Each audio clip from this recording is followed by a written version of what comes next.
Hello, and welcome to the Sustainability Experts, a podcast that brings you helpful advice for business executives regarding sustainability in corporations. I'm your host, Vanessa Thompson, and in this episode, we're covering how to build networks for climate impact with the incredible guest, M.R. Rangaswami. Rangaswami is an entrepreneur, investor, and corporate sustainability expert renowned for his pivotal role in shaping Silicon Valley's software industry. He's the co-founder of one of the earliest angel investment firms in Silicon Valley, the Sandhill Group. His initiatives include founding the Corporate Eco Forum, uniting over 80 Fortune 500 companies with over $6 trillion of combined revenue towards climate action, as well as establishing Indiaspora, a nonprofit community of global Indian leaders committed to catalyzing social change. There's so much incredible work to talk about, so let's jump right in. MR, thank you so much for coming on the podcast. It's an honor to have you with us today. Great to be here, Vanessa. And I know I introed you, but I would love if you could also intro yourself and tell us a bit more about your story. Yeah, I call myself the accidental person who came to Silicon Valley, accidental tourist, right? I somehow got here in '82 when someone said, you got to go live in Silicon Valley and get a job here. So that's kind of how I came here 4 decades ago. Complete accident. I had no idea what Silicon Valley was. I got into my first startup. I didn't realize that's what a startup is, which grows and then goes bankrupt. So I did a couple of those. So that was my introduction into Silicon Valley. Was not one of success, but one of failure.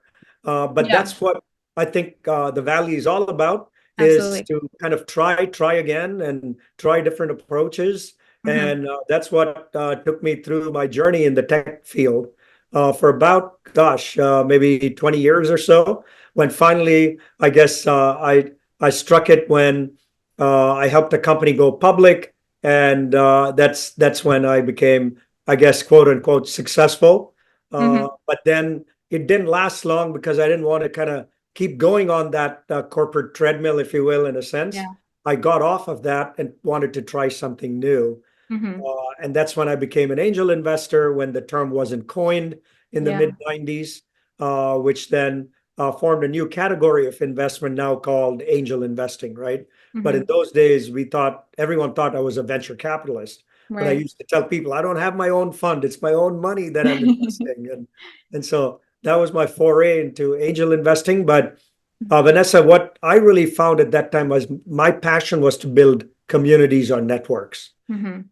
And so that's what really was driving me. So I started my first community called Enterprise, which was the tech CEOs who all focused on selling to corporations.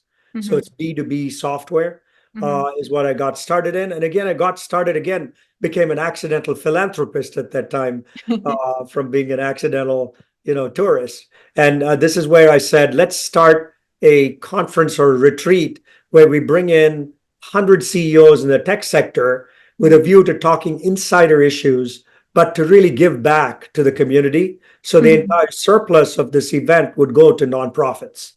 So I Mm. kind of got my first foray into how do you do something with the philanthropic model as Yeah. opposed to a money-making commercial model.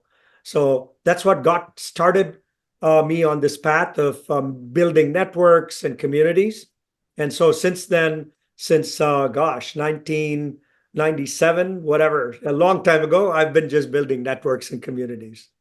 That's incredible. And you've certainly left an incredibly beautiful legacy over your career.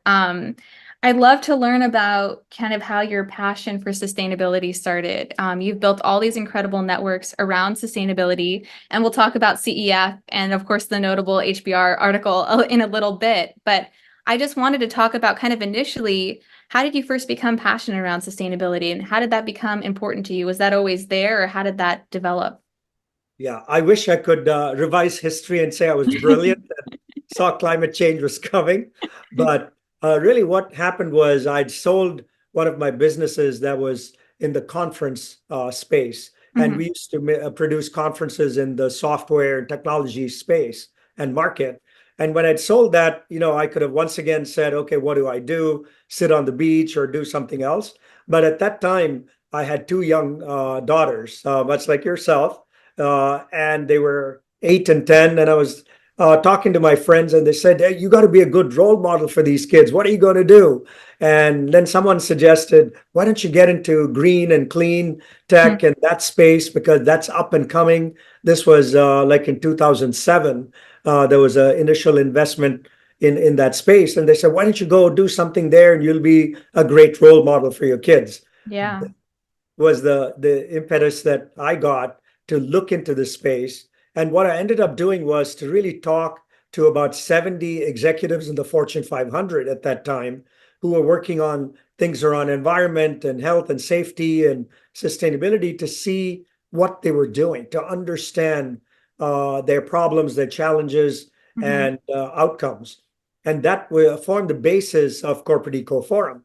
Because when we started talking to these people, we found out they didn't have a network, they didn't have a safe space, a neutral community that brought them together to help Hmm. them talk about this candidly and to actually help them solve problems that they had. And Yeah. so that's how we got started was my daughters giving me the impetus and then kind of doing about 6 months of research, talking to people in the industry before I started Corporate Eco Forum. So that's kind of how we got started. And it was small at that time. We initially started with 30 companies in the space who said, we don't know how to move forward in some of these things. And this was, Vanessa, way before ESG and way before sustainability Absolutely. was a Yeah. fashionable thing to do, right? This was 2007. And so we got started maybe a little bit early, but we found a good group of people who wanted to get together. And right in the beginning, they said, we want this to be a closed group. We Hmm. want to actually candidly share our problems and not our successes. Yeah. So it started with building Hmm. that trust by everybody coming to the table and saying, look, here is what I need to do that is not going well with me and with Hmm. my company. And so we built that trust.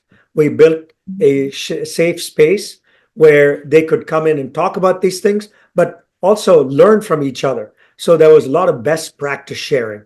This is what I did. This is what you did. This is what doesn't work. This is what works.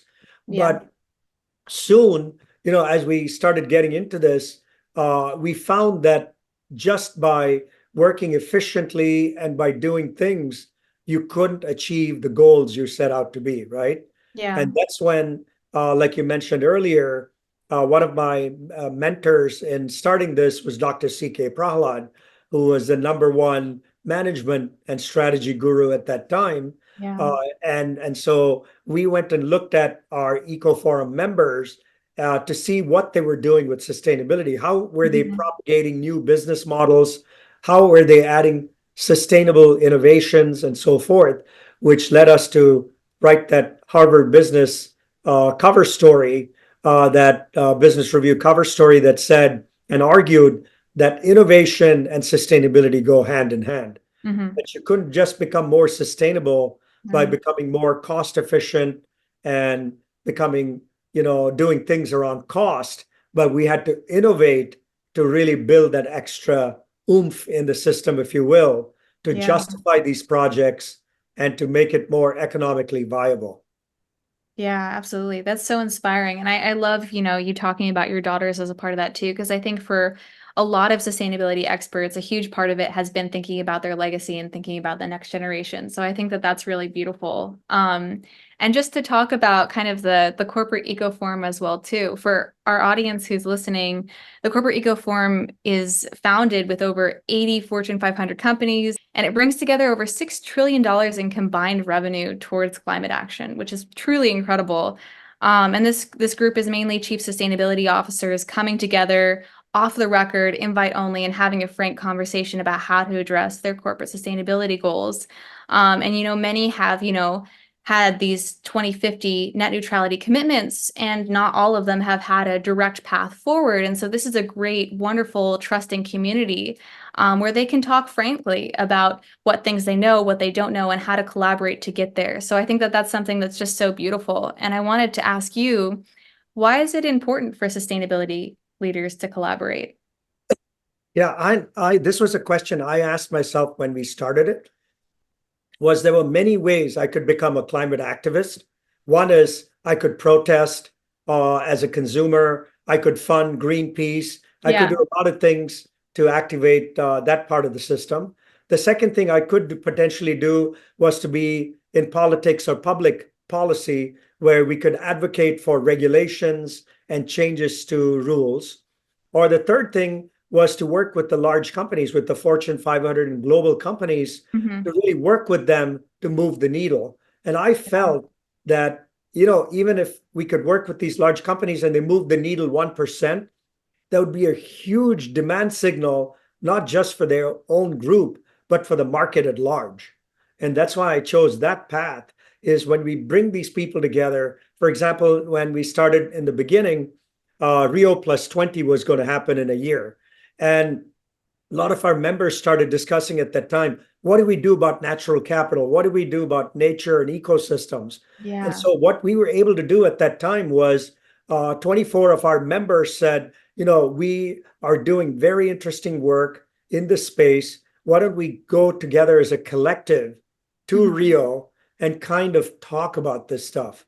Uh, Hmm. and and that became the basis for the Natural Capital Coalition and things of that sort. So you don't know, sometimes, take opening up and talking about certain issues can take Yeah. on a broader impact. And so we got this report done for Rio Plus 20, went there and spoke about it, became the Natural Capital Coalition, and took a life of its own. And so sometimes things can happen in beautiful ways. But Yeah. when these large companies actually make a commitment, the flywheel starts to work. Maybe it's slow in the beginning, but then it speeds up and it becomes Yeah. part of their systems, and it really gets faster and faster. That's what I love about this space. Yeah, absolutely. And I'm wondering too, how do you build that kind of sense of trust, especially when you're bringing such big organizations together? Maybe some of them are even competitors with one another. And I love that they're coming together and it's just, there's this incredible ability for you to build trust within that network. How does that work? How did that evolve, at least with CEF? Yeah, sometimes what happens is when you're in a public forum, it's very hard to share things that don't go well. So in a Hmm. public forum, typically most people will talk about all the things they've done that Yeah. are good and are successful. And so we said, let's take the opposite of that. Let's do a private forum where talking about things you've done well don't really play a role, you know. Yeah. And so when we made that change, I think it helped everyone look around in the room and go, you know what, we can all learn from each other, and building that trust. And Yeah. and the fact that you quickly assess all the things that don't go work, you don't have to repeat those mistakes, and then you Yeah. try out new things and you ask other people.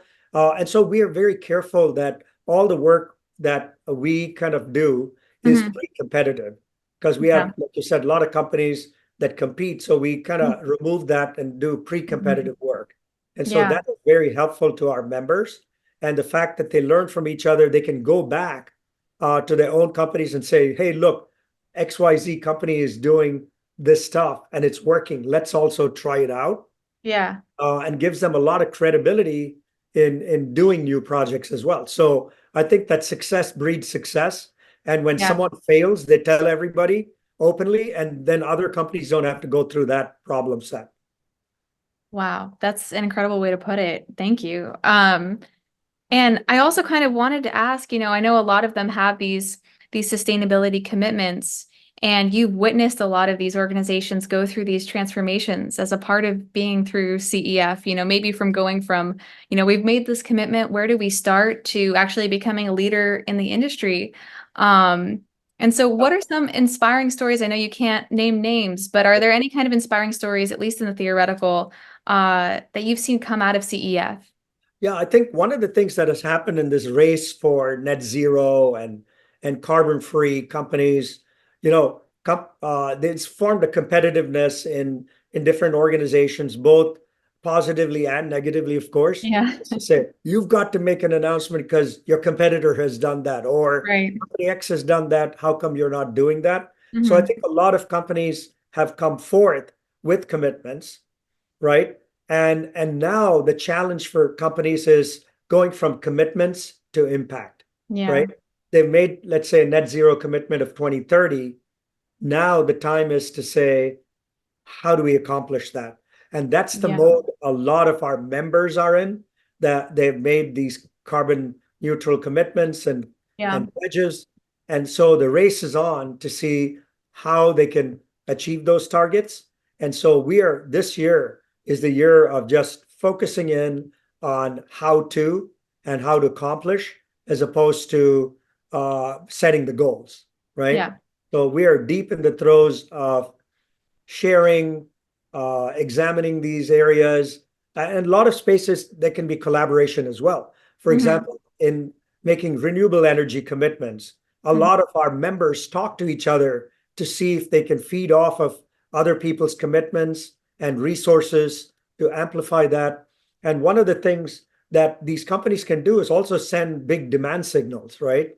If, let's say, 5 of our members say, we're going to try some new type of cement, green cement, and Hmm. say we're going to place orders for that product, it suddenly starts the supply chain working in that area, Yeah.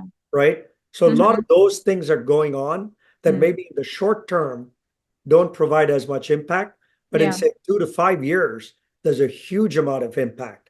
So Yeah. I think those are ways that people don't see externally what's going on. Yeah. Like I said, if some companies just suddenly seize upon one technology and place orders for that, it creates a market, and that market can become larger than what these companies envisioned, initially.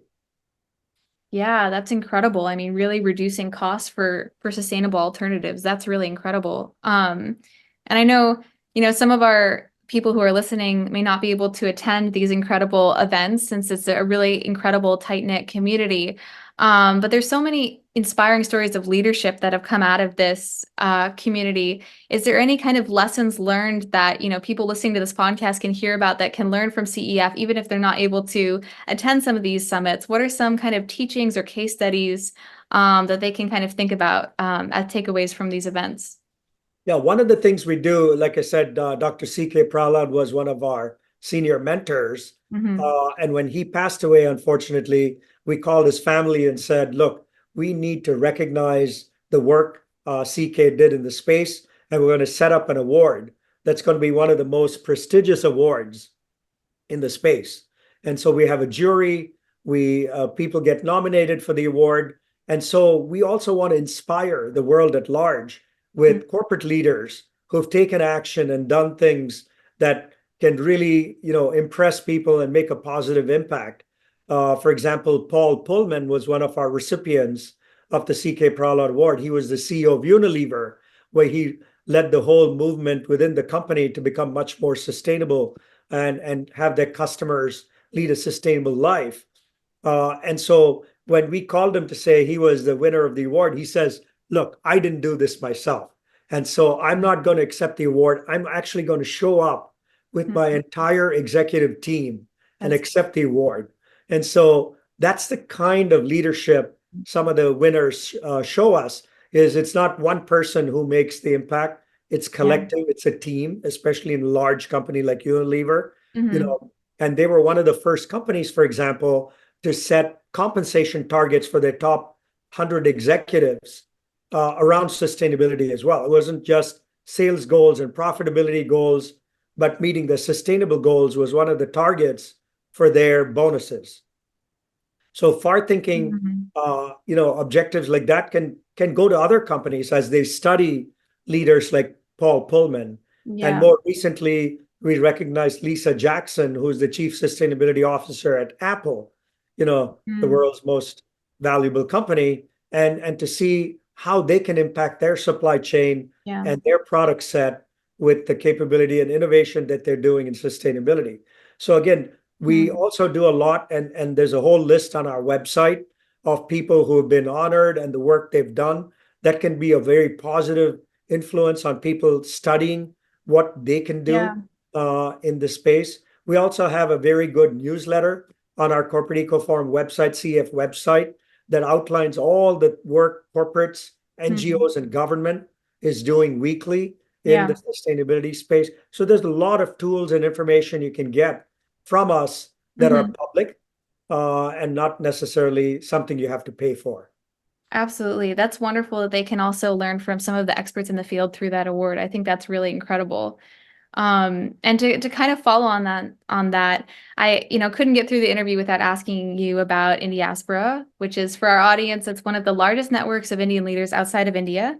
And I know on other interviews you've talked about, this incredible story of Indian Americans representing 1% of the American population. And you set out this goal of saying, well, Congress should be 1% Indian Americans as well, too. And you set out that goal, you accomplished that goal of working within Washington to create incredible representatives that could represent the Indian American community in the US, as well as working with the US Postal Service to get a Diwali stamp, and also even hosting events at climate programs like COP28 through Indiaspora, and bringing a lot of incredible Indian American innovators in the climate space, to kind of showcase the incredible work that they're doing. Can you tell us a little bit more about Indiaspora's work in the climate space? Yeah, thanks. Again, like I said, I love building communities, and that's what drives me and I'm passionate about. So after having done the tech community and CEF, my next community was to look at my own ethnicity and say, what Yeah. can we do? Because Indian Americans are the most successful minority in this Hmm. country. We make 2.5 times the average income of an American. So there's more responsibility on our community to give back more. And Hmm. one way to give back is getting involved in policy, politics, Hmm. and public service. And so we were looking at that and saying, we are 1% of the United States, but we have no representation. And Hmm. so I started Indiaspora, but it's a nonprofit, so we can't endorse or give money to political causes. But as private citizens, our entire membership and network, funded anyone with an Indian sounding name, right? Hmm. Kanna, Krishnamurti, Kamala. Yeah. We funded a lot of these people who then went on to become Congress people and senators. Yeah. And within 3 election cycles, lo and behold, we were 1% of Congress. And so that early success told us that the sky is the limit. So Yeah. we said it can't just doesn't need to happen just in politics. It can happen in so many places. Hmm. Philanthropy was an area we focused on right after to say if we're making a lot of money, we need to give back more than we're taking. We want Hmm. to be known as givers and not takers. And Yeah. so the first test came during COVID when India was going through a horrible time in wave 2 of COVID. Hmm. Our community rose up, and in 1 month, Vanessa, we raised $15 million for relief in India. And Wow. we raised another million for relief in the US. If you recall, in the early days of COVID, there were food banks had long lines, even in the Yeah. US, in Oakland and many other New York and many other cities. So Yeah. we gave to causes here as well. That's when the community really rose up as a philanthropic community to give back. And so we wanted to keep that going. So we now have an India Giving Day, which now happens on March 1 every year. It's much Mhm. like Giving Tuesday, where we encourage our community to go online and give anything from $10 and above to an organization of your choice, an NGO of your choice. We did it last year and it's worked out well. We raised 1.4 million last year. Wow. Next week is our second year, and we hope to do a lot more this year. So again, Wow. to get the habit of giving, Yeah. the community does something called seva or service.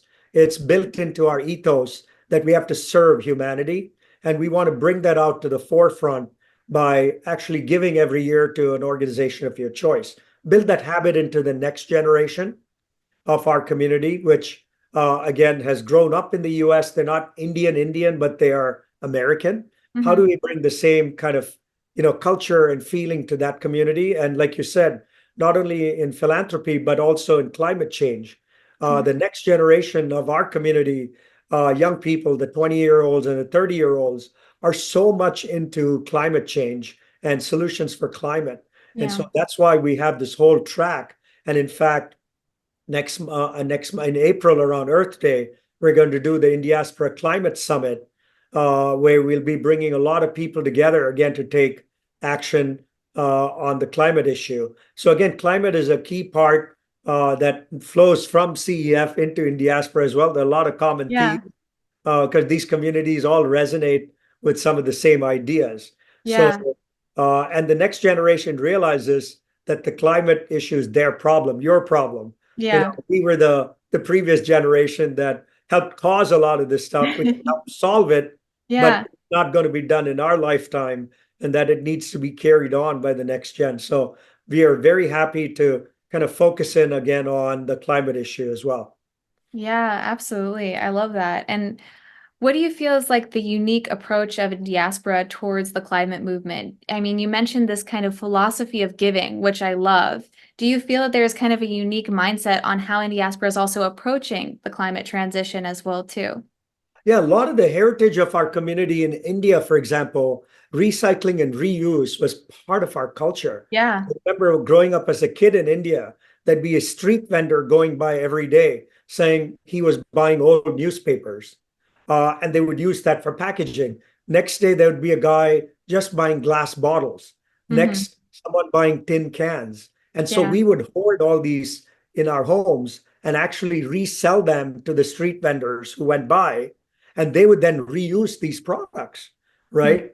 But in the move, the transition to this new economy, that whole system has faded away in India. Yeah. And now everybody's using plastic bottles and then tossing them on the street and causing havoc, right? So Yeah. we seem to have lost the things we used to do. So now it's our time to go back and start Yeah. talking about where we came from. We Hmm. used to reuse everything in our lives. We Hmm. never threw anything away, right? Yeah.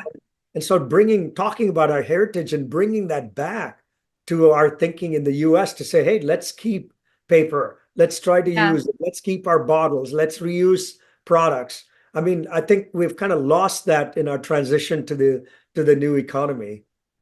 Yeah, absolutely. And I know a lot of even Western brands and like UK and American brands are copying a lot of traditional Indian methods for sustainability. I know that Lush is now selling like plastic-free toothbrushes and toothpaste that are made out of baking soda and bamboo. And this is something that, was traditionally used in India for a very long time. And now this UK brand is totally copying it as well. So I think that there's a lot of things that the whole world is learning from India on how to live more sustainably too. And India has a big challenge. It's 1.4 billion people, Yeah. all with aspirations to own a car, to have Hmm. air conditioning, a television set. And so the Hmm. consumption patterns are changing. But at the same time, India is also the brunt of climate change. You've seen recently extreme heat in India and extreme drought in some places. So Hmm. it's even if they can start consuming less, the climate impact on India is going to be higher Yeah. than the intensity of carbon that they're emitting. So Yeah. they're going to have to face up to these challenges as and heat loss of productivity due to heat is Hmm. becoming a big factor, and they're starting to measure that now in Hmm. India, and it's substantial. Yeah. Hmm. Yeah, and I know you've talked about as well too, the Indian government has this 2030 impact of having 50% of the energy they consume be renewable. And the past commitments they've made have actually been pretty successful. Indian government's actually really kept their promises a lot more than a lot of other governments in many regards too. What is kind of your thoughts about some of the goals that India is setting as well towards climate? They've taken an audacious goal of 500 gigawatts. I think, Yeah. it's a great goal. It's Hmm. like us saying, let's go to the moon. If you don't set that goal, you're never going to the moon, right? Yeah. I think it's a great goal. I hope they'll meet it, but it'll be better than not setting a goal, right? Yeah. So I think they're trying hard. I think they're going to surprise. Always an optimist. Yeah. I'm an eternal optimist. So I think they will make their goals. And so I think it's a audacious one. So not that something can be easily accomplished, but I think with technology coming down in cost and things new innovations happening out there, I think there's a possibility. Yeah. Yeah, absolutely. Well, I wanted to talk about as kind of one of our last topics too, of course, about the notable Harvard Business Review sustainability article. That was one of the most read articles on HBR, which you co-authored with CK Pralahad. And you wrote this over a decade ago, and it's really left a lasting mark and a lasting impression on a lot of organizations to think about sustainability and innovation. And of course, you talked about in the article, you talked about having a few first mover advantage by following climate regulation, and that actually being an advantage, not necessarily a cost or not necessarily a disadvantage, but actually an opportunity for businesses to potentially be more competitive in the market by following environmental regulation, which is an entirely new way to think about it, just putting, kind of current philosophy on its head. And you mentioned, you quote in the article, it's smarter to comply with the most stringent rules and to do so before they're enforced.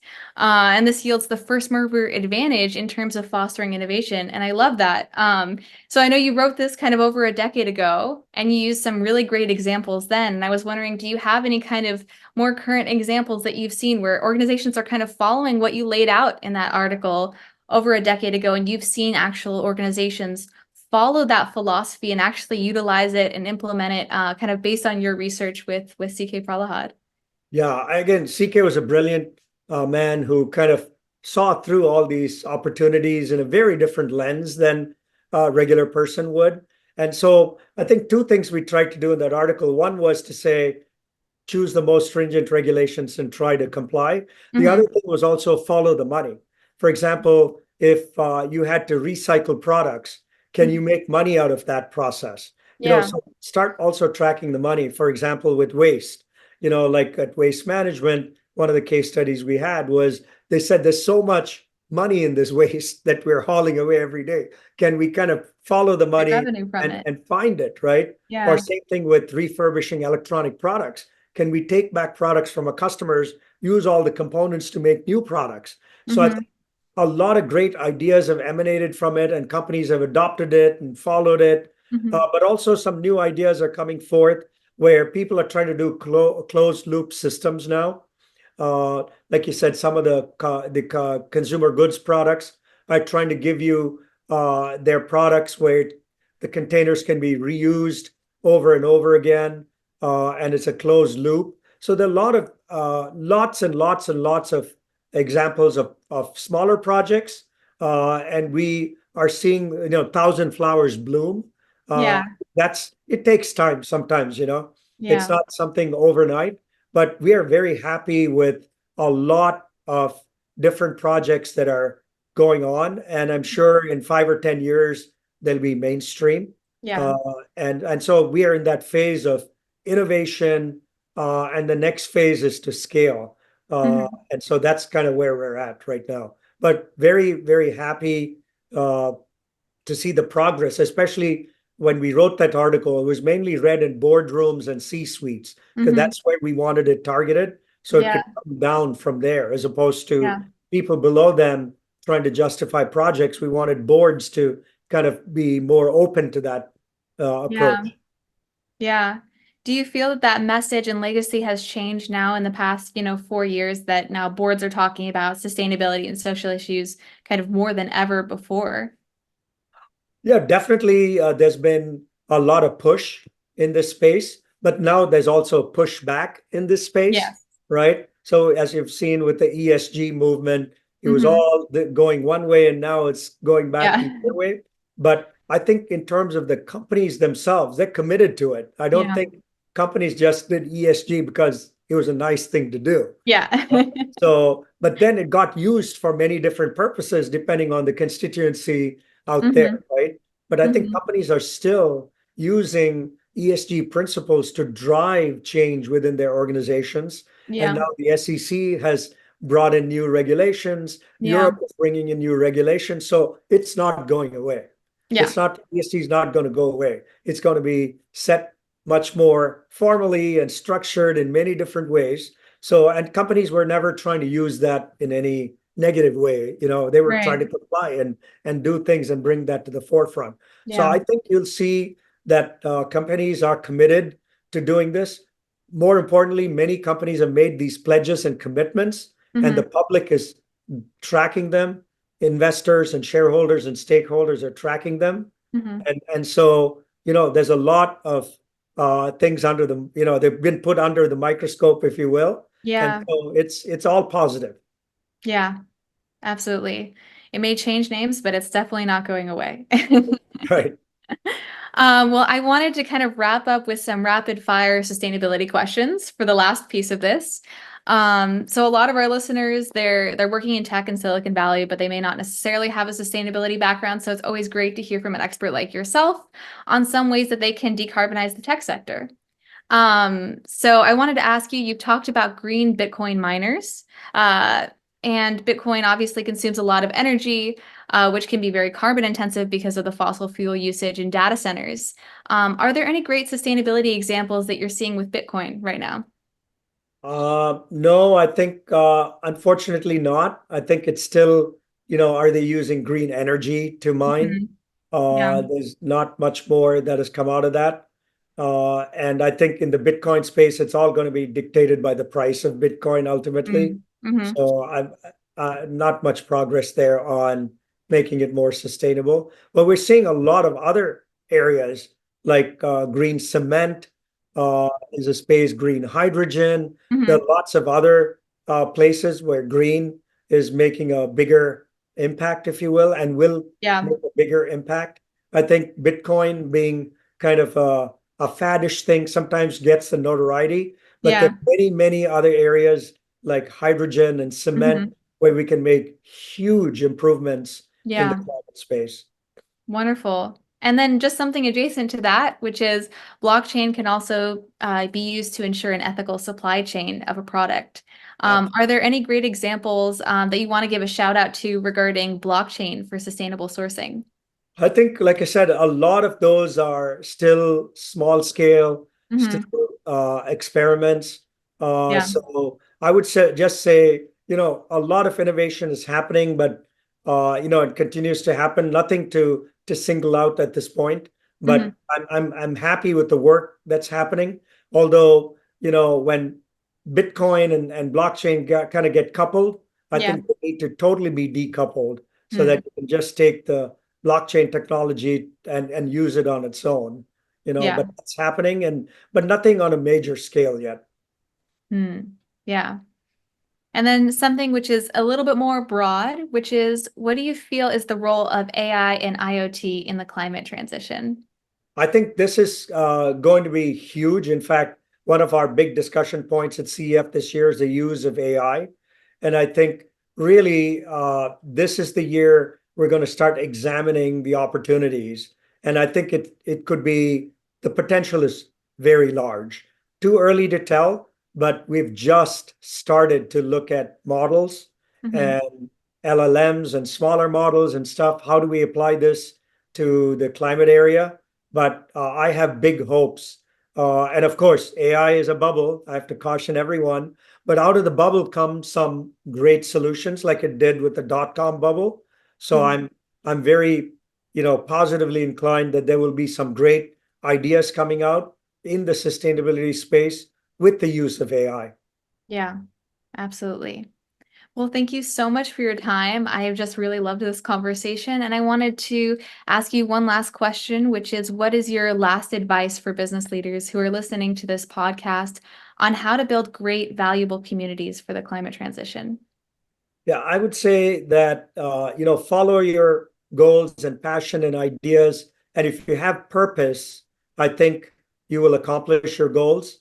I think just setting goals without purpose is meaningless. So I think as long as business leaders bring that purpose to their organizations, Mm. I think they will be successful in rallying the company, rallying the teams, and I think one of the big areas there is, of course, climate, saving the planet, saving humanity. And Hmm. if that's one of the purposes of their companies and organizations, I think they will accomplish that. Wonderful. Well, thank you so much for your time. I can't wait for everyone to listen to this and learn from your expertise on this. Thank you for having me, Vanessa. If you want to learn more about the incredible work that Corporate Eco Forum does, check out their joint award at Davos with the World Economic Forum. It's called the Circularity Awards, presented at the World Economic Forum's annual meeting, recognizing individuals and organizations for their notable contributions to driving the circular economy. This award acknowledges the innovative projects that are disrupting traditional business of today for a more circular economy tomorrow.